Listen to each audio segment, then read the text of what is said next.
So I don't do a lot of muskie fishing, but I do fish, you know, some pretty big game fish, and obviously the muskie is the apex predator here, you know, in Green Bay, and they are a tremendous predator. So that being said, I prepare the same way for any predator, whether it's a shark or whether it's a muskie. So the first thing I do is I look at my tackle.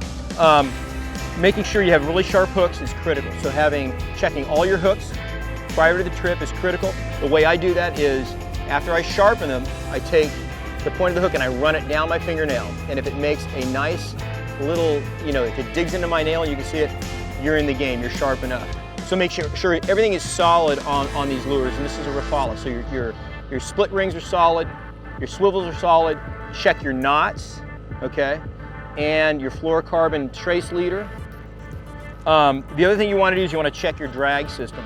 You would think because you're fishing a really big, strong apex predator that you would have to have maximum drag. That's not the case. You want to have just enough drag so when that muskie grabs this lure, he can pull on it, but there's enough tension to lodge that hook right in his mouth.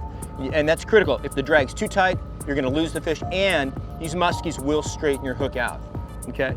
The next thing that is probably even, I would say probably even more critical, is to have a good pair of long nose pliers, needle nose pliers, and the longer the better.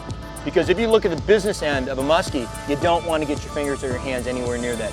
They have a tremendous set of teeth, and they're extremely sharp, and if your hand or your fingers get caught in that mouth, you're going to be in trouble. So a good pair of needle nose pliers is critical, okay?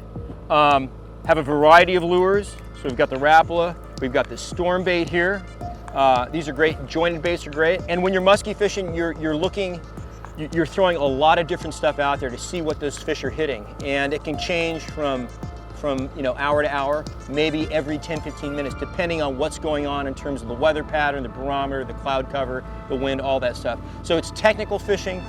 You're doing a lot of searching around. You're trying to figure out what's going on. But once your terminal tackle is dialed in, you know, you're ready to catch some muskies.